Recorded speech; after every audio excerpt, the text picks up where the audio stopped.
What's up, everybody? Hope everybody's doing good. Hope everybody's feeling blessed. My name is Juan, also known as the Christian Barber. So the reason for this video is to share a little bit about myself, share my testimony with you guys, and also share a little bit about what God has placed in my heart, and that's called His vision. So I grew up in New York, Queens. I was born and raised in Queens. I grew up going to church. My mom used to always take me and my two younger brothers to church. And I was raised always with the knowledge of God and somewhat of a fear of the Lord. So until I was about the age of like 16, 17 years old, I attended church. And when I was around 16, 17, I was old enough to tell my mom that I didn't want to go no more, and she would let me stay home. So just to backtrack a little bit, when I was around like 13, 14 years old, my aunt was about to throw away a pair of clippers, and it was weird because she came up to me and she's like, "Hey, I'm about to throw these away. Would you like these clippers?" And I said, "Sure, you know what, I'll take them." But in that time, at that age, I used to go to the barber shop, and I've always found barbering to be interesting. When I used to go to the shop, I never mind waiting, 2 or 3 people, 4 people for a haircut. But I would wait. I didn't mind waiting. And as I waited, I would always just watch the barbers cut hair. And I've always found it interesting. So when my aunt gave me these clippers, I was like, you know what? I'm going to try everything that I've watched. I watched barbers do, barbering. And I was like, let me give it a try. And, God blessed me with 2 younger brothers that I could practice on. So I used to... Man, my brothers went through it, man. When they were younger, they went through it. I used to practice on my brothers, and I used to mess their hair up like bad, But yeah, I started cutting hair, and little by little, I started, trying to gain the confidence of my cousins and the confidence of some friends from the neighborhood. And they used to let me practice on them, and little by little, I started getting better and better. Until I was about the age of 17, and by this point at 17, I was able to get my hands on a barber chair and everything. Like, by the time I got to 17, I was able to have, I built a little, barber station in my room, and right in my bedroom, I had a barber chair with a mirror and a little station that I had built, and I used to cut hair in there, and little by little, build up the little clientele that I had. My mom referred me to a coworker of hers in her job at the time, and he, came to get a cut one day, and he's like, "Hey, I know this barbershop that's hiring, and would you could go check it out, go see what's up." And I did actually. When I was 17 years old, I went to, it's called Corona Barbershop, still around. The shop's been around for a long time, and I'll never forget the day going into the shop that I went that day, and the first person to greet me was my friend now, but at the time, his name is Hubba, and he was a big dude, and he had a headband on, a Nike headband, and, he had his gear on. I don't know if he had a tracksuit or something. He had the one sleeve, the sleeve on your leg, lifted up, one up, one down. He just had a mug. He had a mean mug. And, I was young, 17 years old. My mom didn't really give me a lot of leeway. I wasn't out in these streets, and I wasn't out doing anything. My mom didn't let me do nothing, really. So going to the shop for the first time, it was kind of like my first time kind of venturing off into the world, kind of. And, I'm greeted with this man, Hubba, and he just got this mean mug, and I'm just like, oh man, this is scary, And, I walk in and I ask him, "Hey, is the owner here?" And he pointed at the owner, which I give a shout out to Jose. Thank you for opening that door. He was there, he was having some lunch, and I walked up to him, and man, we didn't have Instagram in that time. We didn't have, digital stuff. I had a picture, a picture album that I had pictures of haircuts that I've done. I used to buy little disposable cameras and take pictures of my haircuts and, go get them developed. A lot of people don't know about that, but I used to go get them developed, and I had my little portfolio that I used to have of my haircuts. And I give a shout out once again to my cousin George, because my cousin George, man, he had faith in me, man. That guy always let me practice on his head. He would always let me, venture off. He would just, give me a design or do whatever. Like, he let me practice, man. But at the same time, he used to get some choppy cuts too, man. And but I thank him for giving me the opportunity to practice. And he was the majority, like the photos that I had in my photo album, he was the main person in there, like over and over and over. Haircuts, designs, all kinds of stuff. So I showed it to the owner, he liked the work. And he was like, if you want, you can come back tomorrow, you can start tomorrow. And I did. And I think it was like on a Friday I went. And I started Friday and started cutting hair. And, my first weekend passed. I worked Friday and Saturday. And, man, at the age of 17 years old, I think I made like $150. I'm like, yo, bro, I made $150 in 2 days of work. I'm in. Like, I was sold on barbering. But I was so whack. I was still whack. I thought I knew how to cut hair, but it wasn't until I started working in the barbershop that I realized, man, I'm whack. I got a long way to go. So I ended up working in that barbershop for like about a year, and everything came to an end because I went out one night with a friend of mine and I got drunk for the first time ever.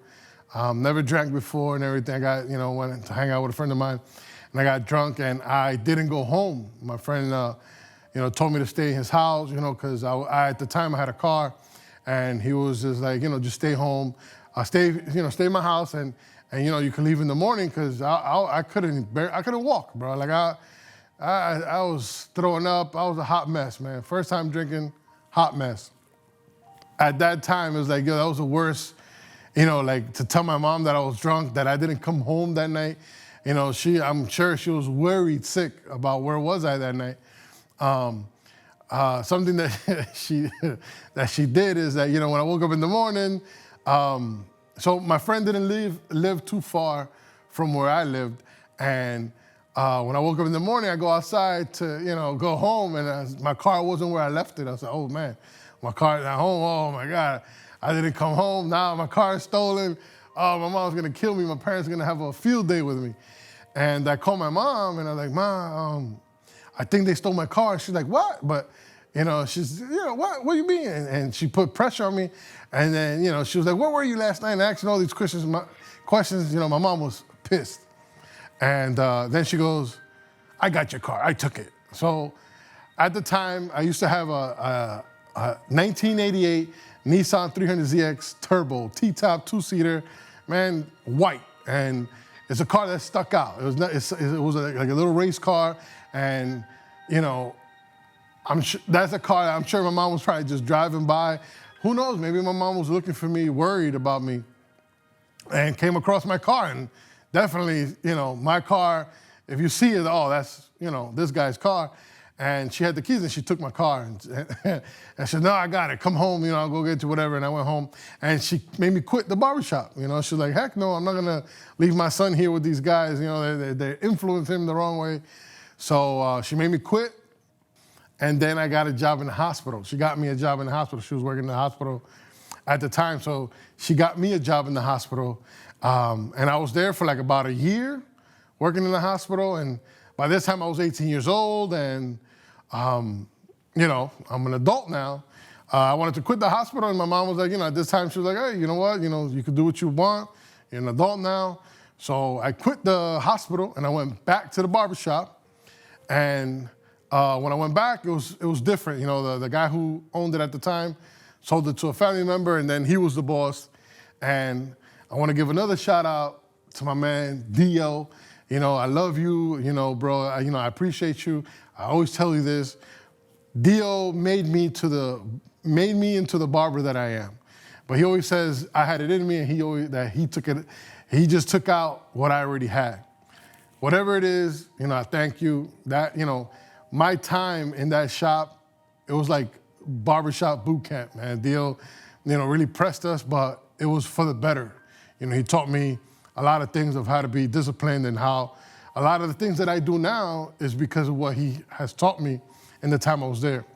So I came back to the barbershop, and I was in the barbershop for about 6 years. But this time around, when I came back to the shop, before even working at the shop, or coming back to the shop, I picked up the habit of smoking cigarettes. And I'm what you call an extremist. I'm a lot of people that know me know that my say, like something I always say is, go hard or go home, or is, it's like all or nothing. And that's just the type of person that I am. So, like around the age of 18, I started smoking cigarettes, and I was like smoking like a chimney, man. Like I used to smoke like if it was like, like the cigarettes were running out, and people that used to smoke used to always tell me like, bro, you smoke too much. Like, you smoke a lot, cigarettes, whatever. But yeah, so, back at the shop, I was in the shop, worked there about 6 years, but also I started smoking weed, so, every night I would go and smoke, have my little clique. I used to go smoke every night and stuff my face. I used to go and just smoke weed until I couldn't smoke no more, and then eat until I couldn't take no more, and then I would just pass out. And that's how I was every night. So, my thing was, after work, at the end of the day, that was like what you call my nightcap or whatever it is. But yeah, and then like at the age of 21, I started drinking, and man, like I said, I would drink till I couldn't drink no more. And that was a goal every day, I would drink only on the weekend. It was like a Friday, Saturday thing. So, I was Monday through Thursday, I was smoking weed at nighttime, and then Friday and Saturday, I would get blasted, man, like, done. And I would recuperate on Sunday. And whatever, that was my life. That's how I lived my life. That's what at the time I was doing. Then I think I was about 24. At the age of 24, my mom had moved to Florida. She was out there with my little brother for about a year. And she was like, hey, maybe you should come to Florida, move to Florida. And like her telling me was like, oh, this sounds like a good idea. I've never been to Florida. Like I've been to Florida as a kid. Like, when I was a child, my parents took me to Disney World, but I don't remember. But I never been to Miami. I never been to Florida. I never been to I haven't been there. So my mom was like, hey, maybe you should move to Florida. And I was like, you know what? That sounds like a good idea. And I had a little 1994 Acura Integra, little 4-door car. Man, and I loaded that thing up with everything I owned, and I just drove out there, parted my ways, said my piece to everybody. I had a crazy going away party that was nuts, and I was off, and I drove out to Florida, and went to meet up with my mom, and I was like, you know what, I'm gonna do this. But when I got there, once again, I shout out Jose. Jose, years behind, I don't know what year exactly it was, but when he sold his shop, he moved to Florida. And when I moved to Florida, that was my first, I knew he was over there.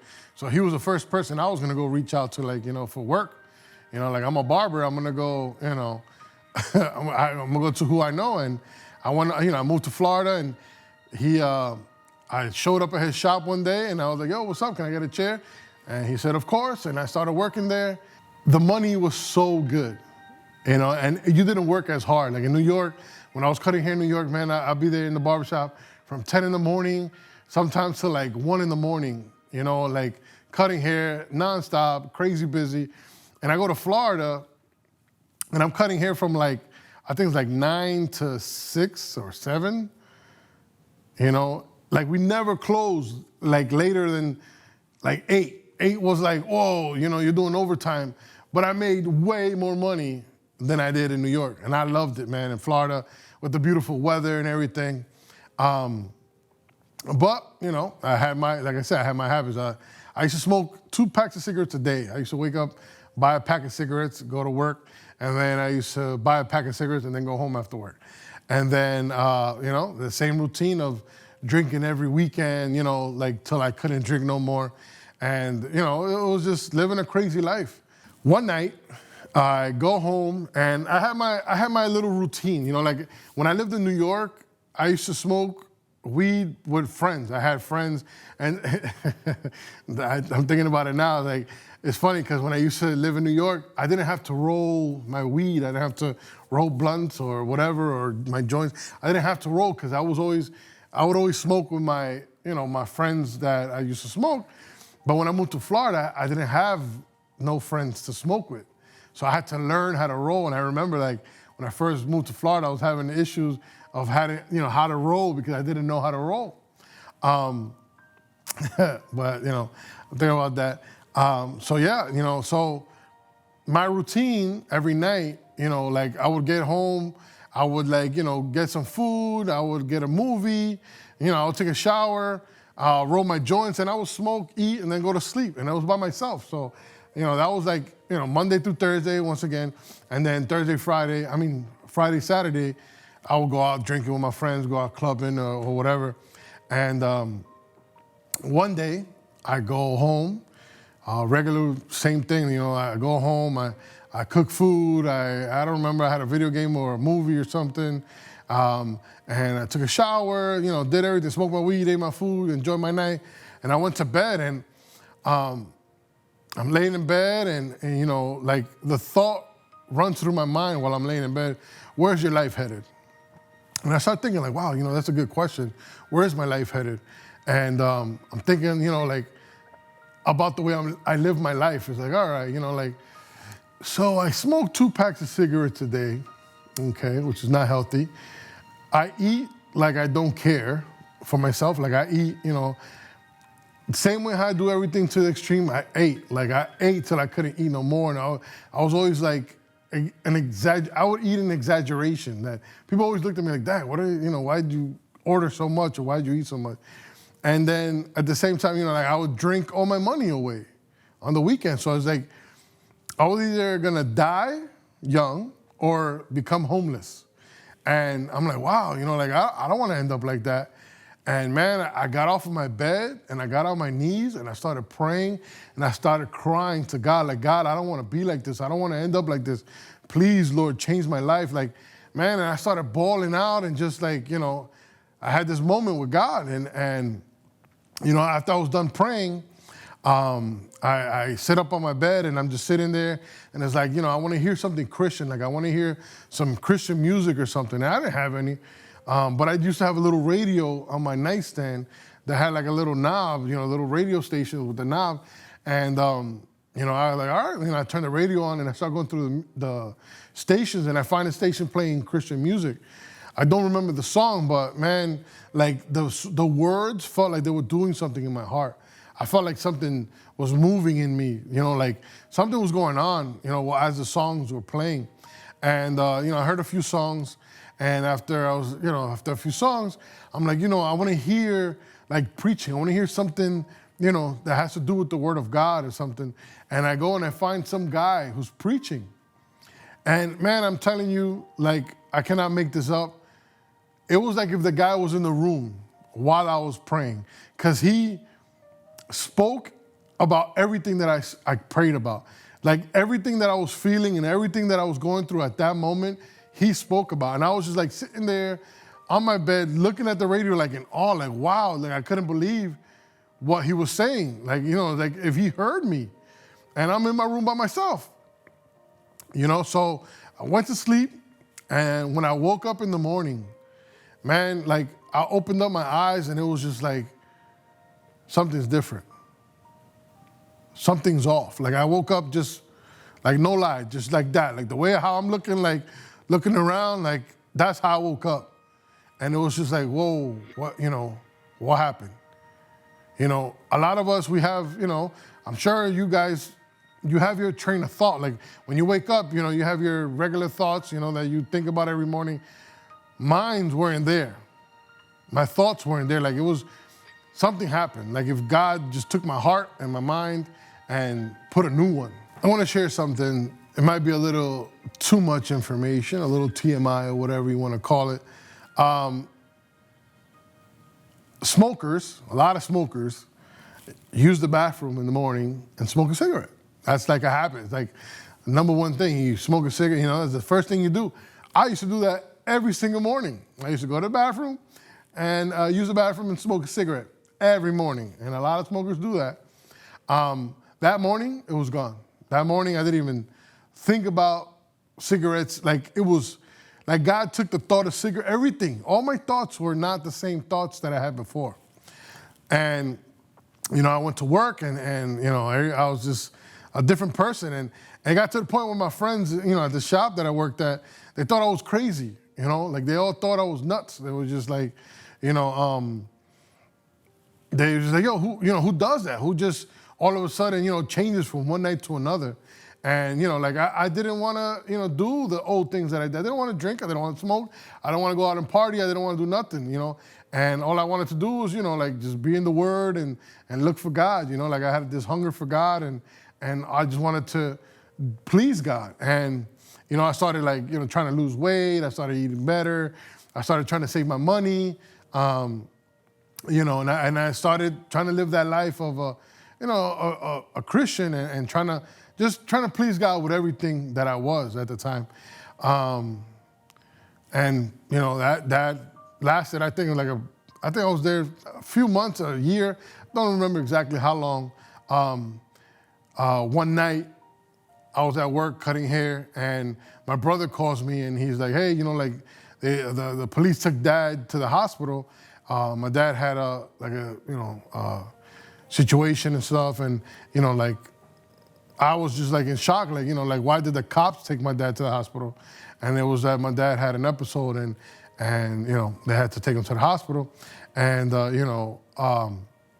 that night I bought the last flight out of Florida back to New York.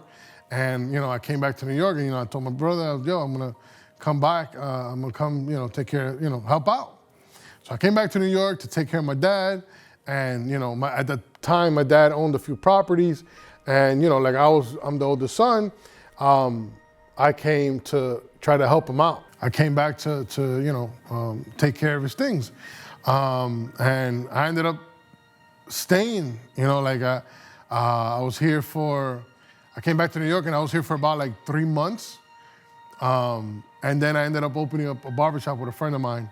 And I was there in that shop for about 3 years. And in that time that I was there, it's crazy because I used to burn CDs. I used to make mixtapes, not like DJ mixtapes, but I used to get hip hop songs and songs that I thought were good, and I would put them on a CD, mixed up. However, it wasn't whole artist albums. It was just mixed songs on CDs, and I used to give them out.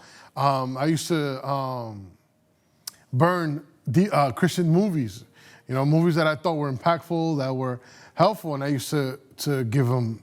I used to give them to people, and I used to give them to families. And anybody who came in the shop, I would always give them stuff, and something that, God in my walk with him has always, I say, confirmed, what I'm doing, letting me know, you're doing the right thing. And one night, one of my customers that calls me, and I'm home, I don't know what I was doing, and I'm just like, "Oh, what's up, man?" This guy is crying. And he's like, "Yo, you know what, man? Thank you for the CD you gave me. That movie was amazing. Thank you so much for what you're doing, this and that." And I was just like, wow, I was in awe of that phone call.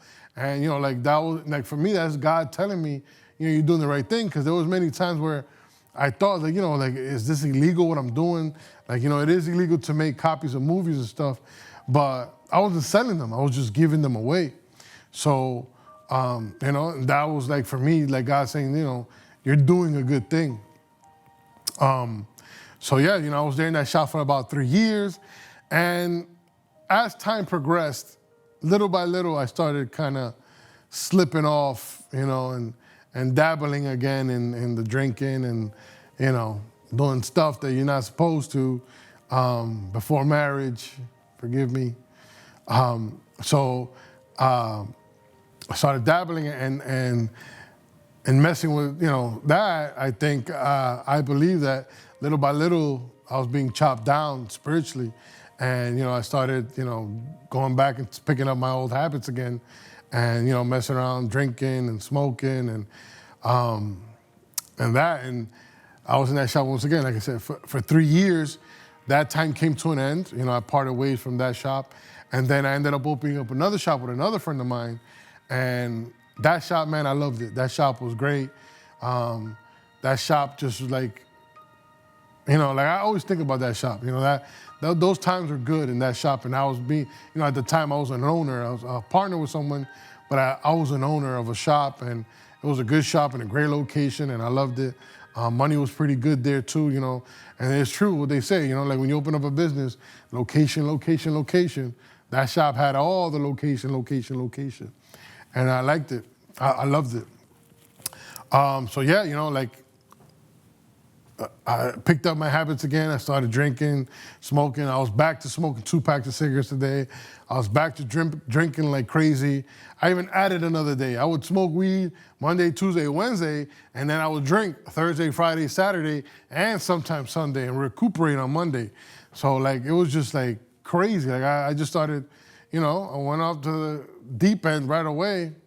Well, ended up back in the deep end, and this time around, I dabbled in other things that I told myself I would never touch.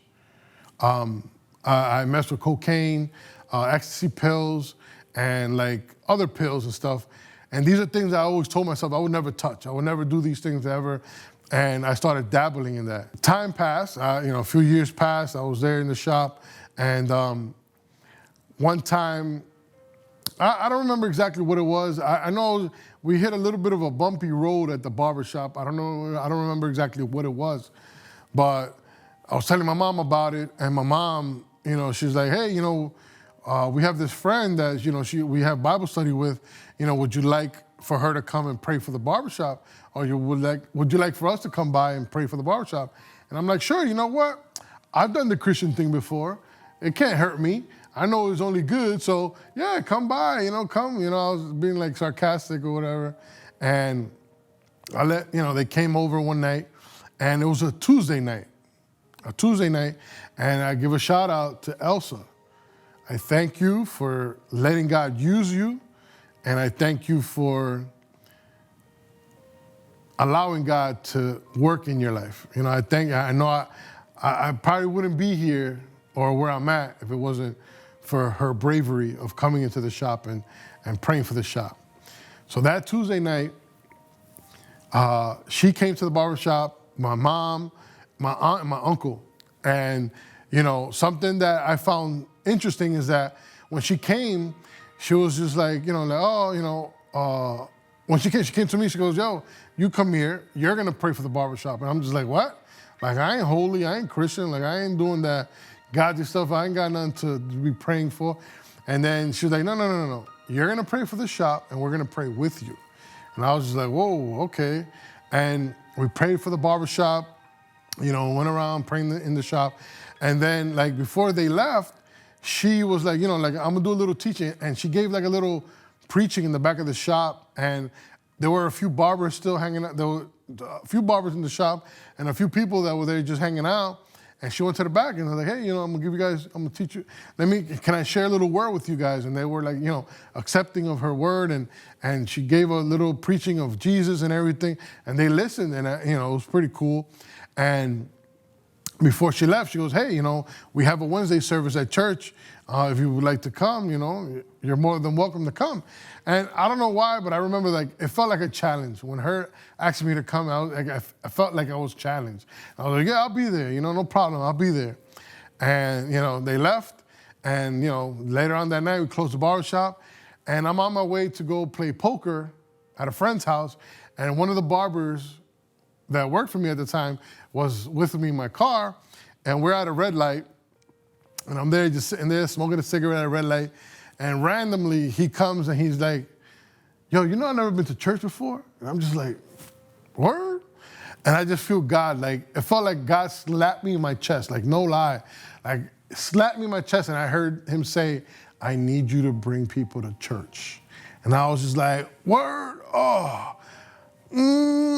I know I'm supposed to follow you, but I'm good right now, like, but like maybe later, like, I was like trying to negotiate with God, like, like, I know I'm supposed to be doing this, but not right now. Like right now I'm good, but like maybe later, And, that night went on, went to go play poker.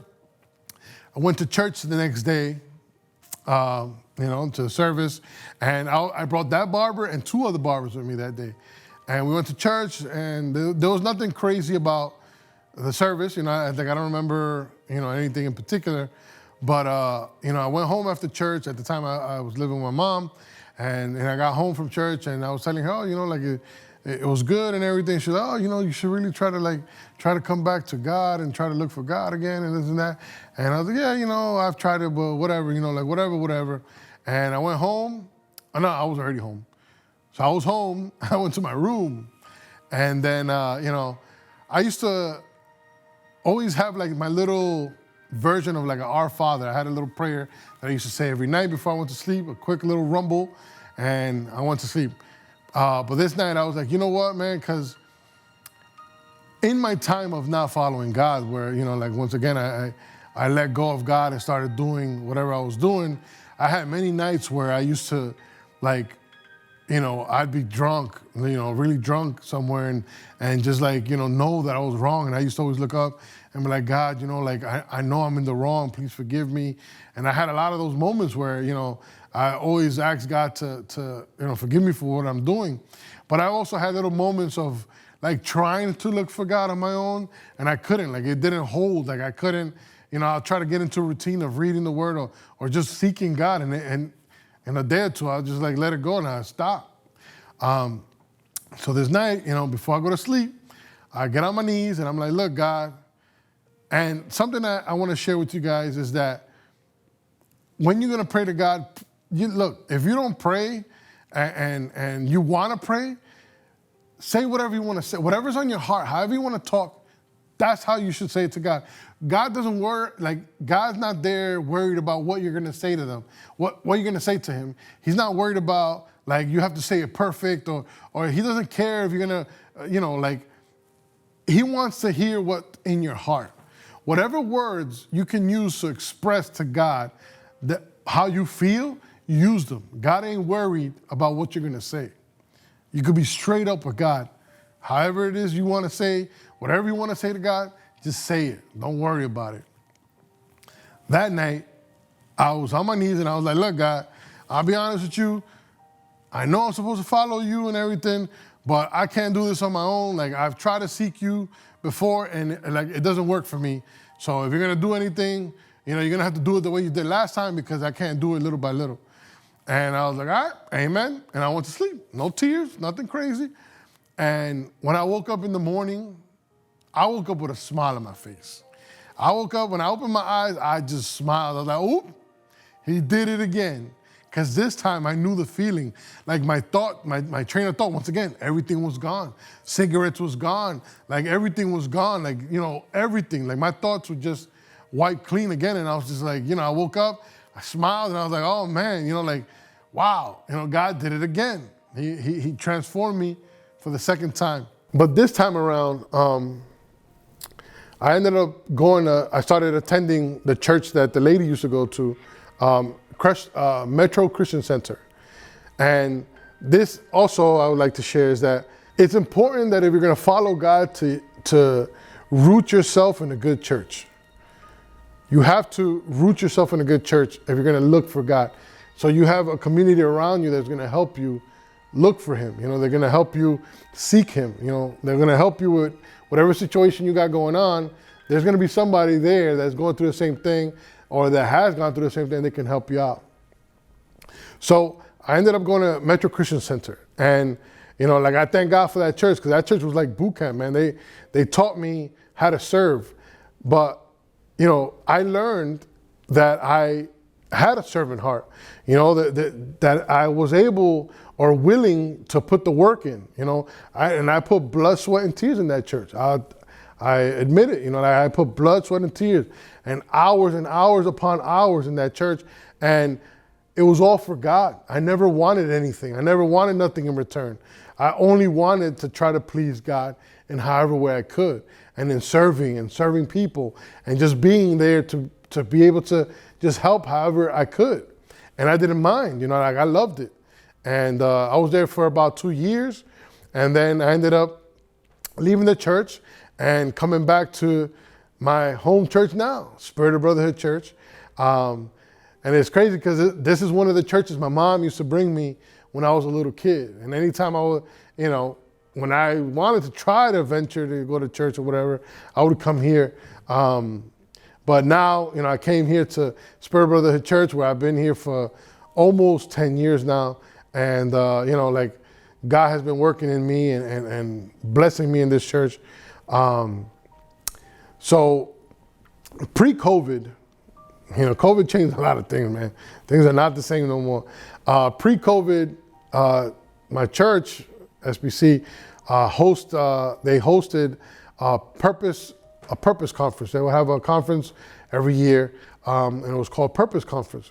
One year, I asked my pastor if I could display some shirts.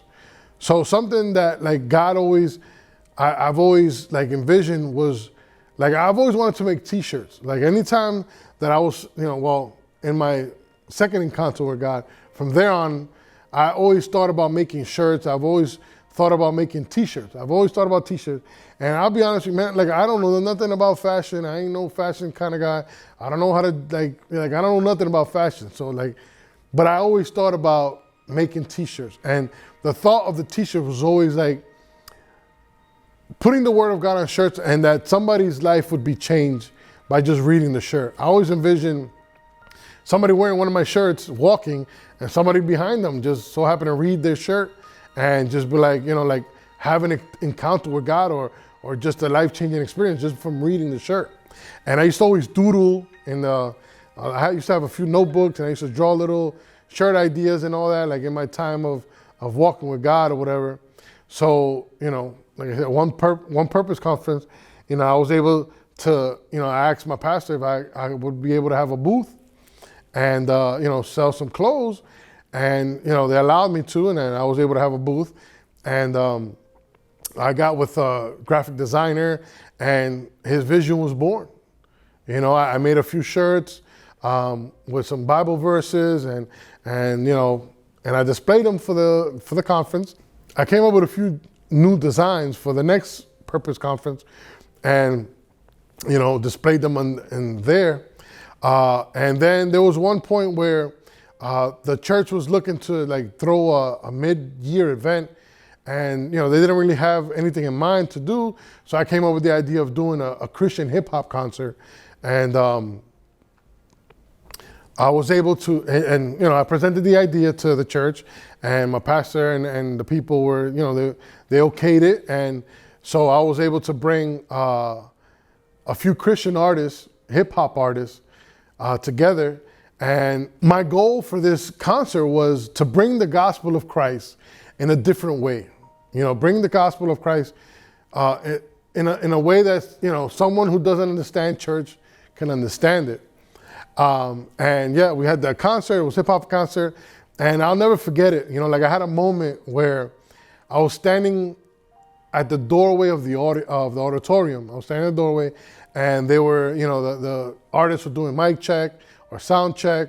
And I'm just, in the doorway, staring at the stage. And I was just this was all an idea, and God, you allowed it to happen. You let me put all this together and it's here in front of my face. And I was just having a moment, and I don't think I've ever felt so fulfilled.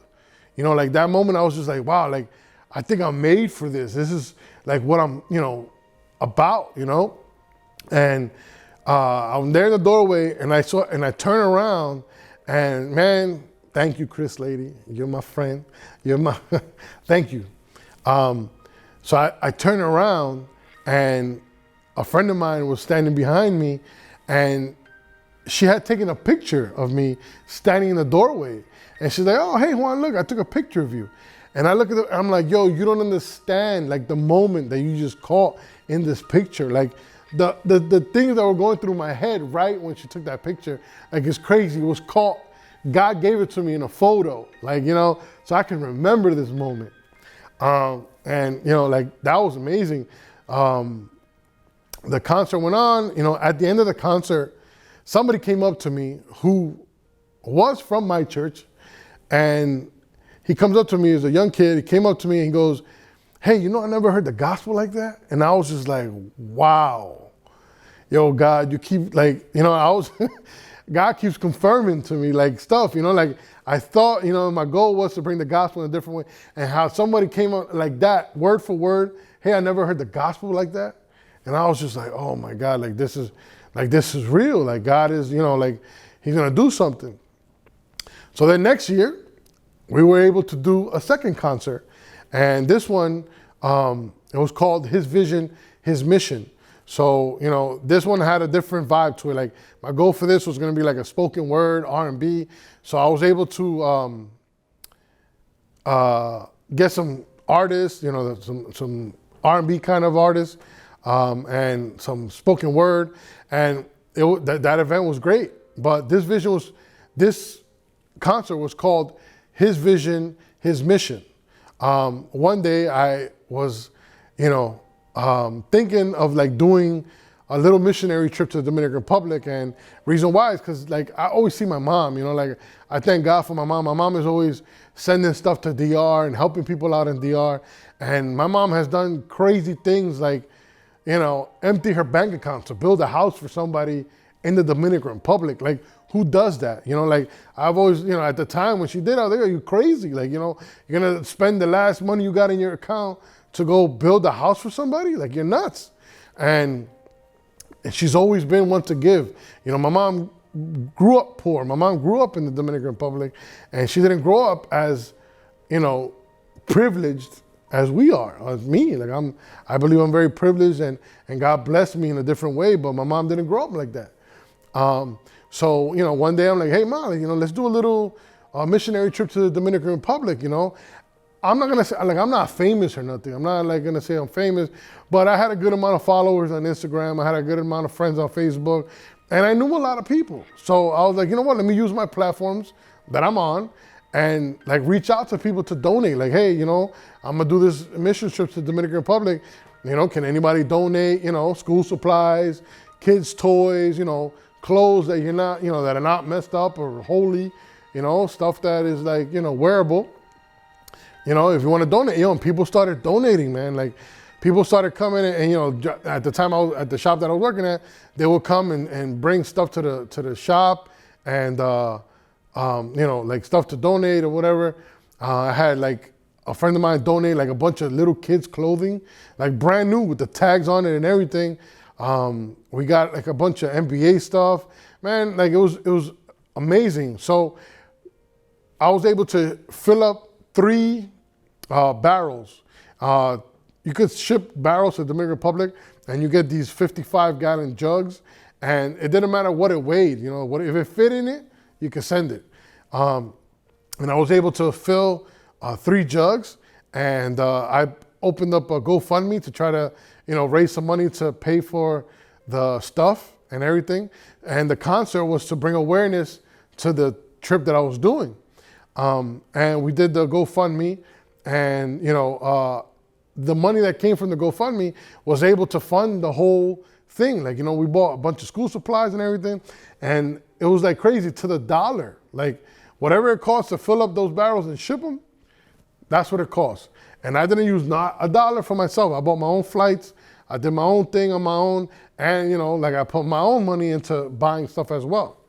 So we were, you know, trying to bring awareness to that trip with His Vision. But what I had envisioned for this concert was somebody new hearing the gospel, somebody who wasn't from church to hear the gospel.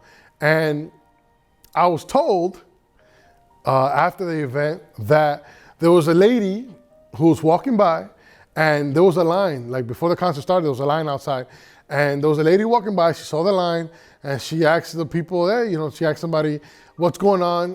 Why is this line here? Oh, there's a concert, a free concert going on in here. And she got on the line, and she came in, and that, I don't know if she had a dream or a vision or something where she told the person as well that she had envisioned or dreamt about a hat that had Jesus on it. I don't know, like I said, I don't know how she saw it, but she kept envisioning a hat with Jesus hat. And that year, I had Jesus hats for sale for his vision. And that when she walked in, that was the first thing she saw, was those hats. So once again, God proved himself and confirmed the purpose of the concert. Somebody new randomly just came in, and was able to hear the gospel and was, I don't know where she is now, but I'm hope that she was touched by the event.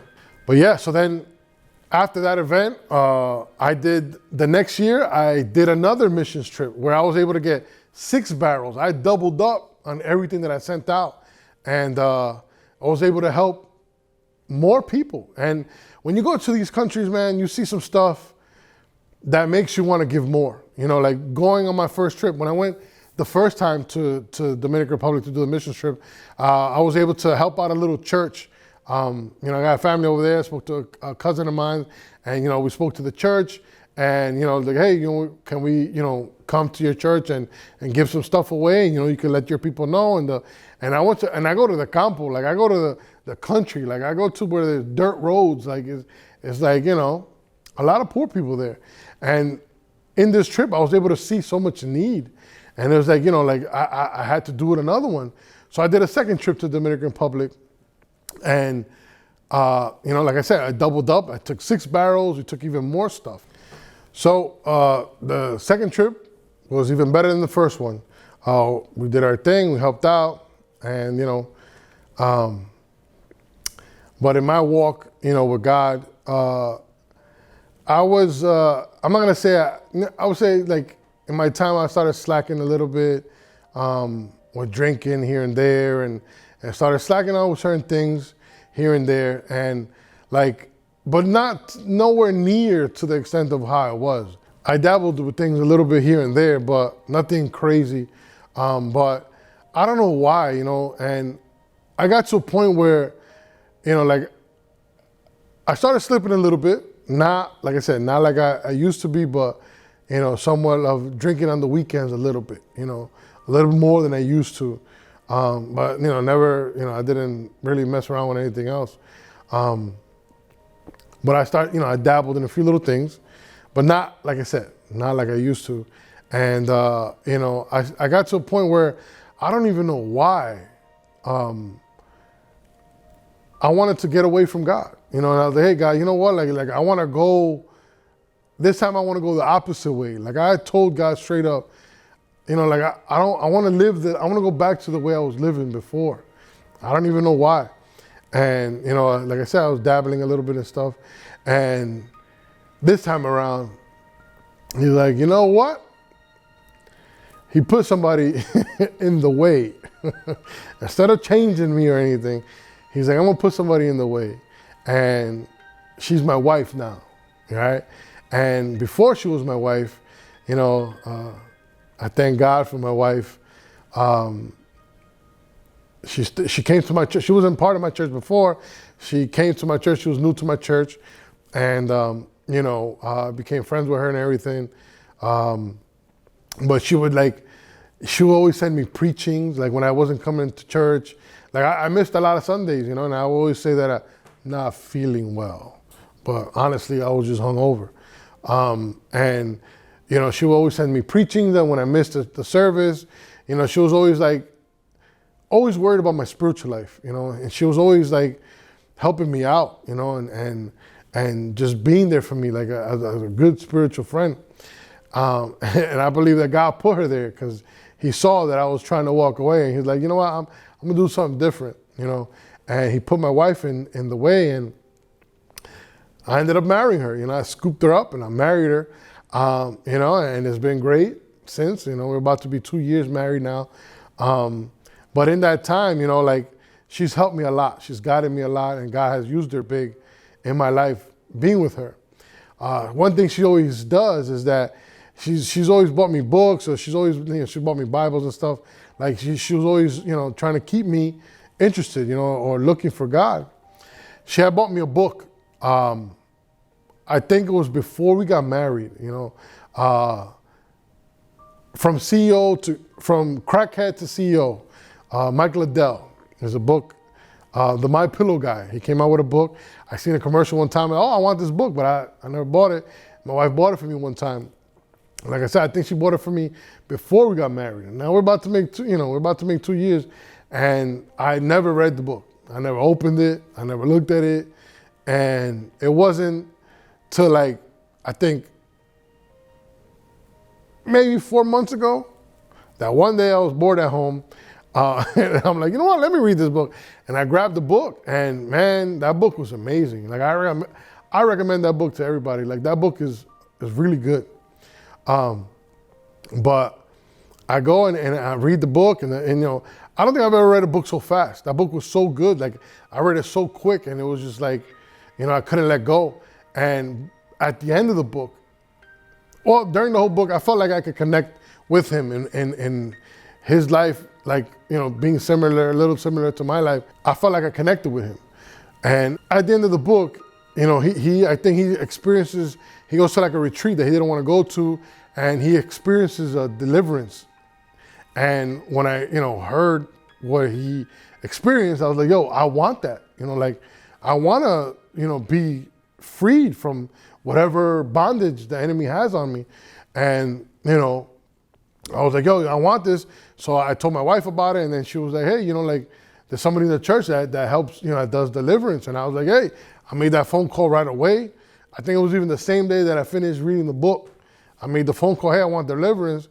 And, they made it happen. They told me what I had to do, and I got ready for it. I fasted before the deliverance, before the date was, and I got ready for it, and we did the deliverance, and I felt freed, and it gave me like this new hunger to do something new, like to do something different.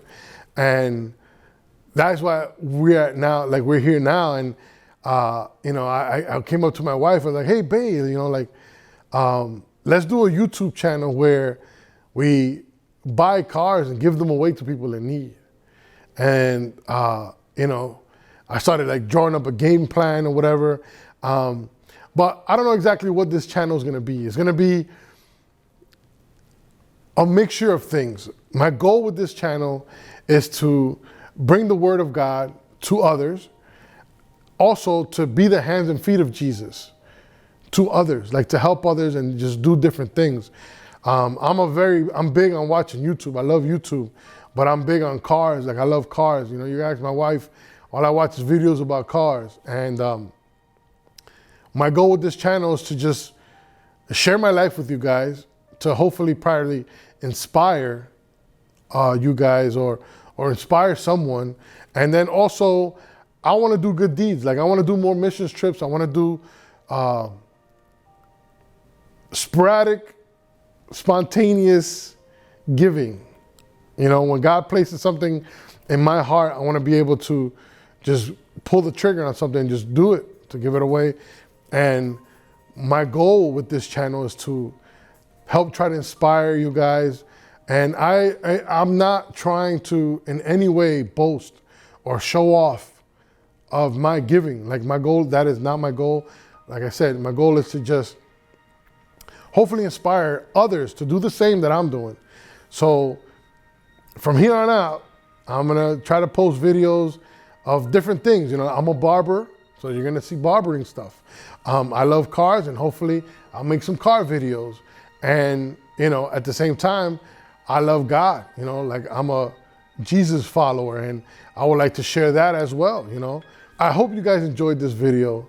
I hope this video touches someone, and I hope you guys enjoyed this time. Thank you for watching. Please don't forget to like, comment, and subscribe. Please help grow the channel, and please help me spread the word. And like I said, the goal is to help inspire you guys to do the same. Thank you for your time. I hope you guys have a blessed day. Thanks for watching. God bless and peace out.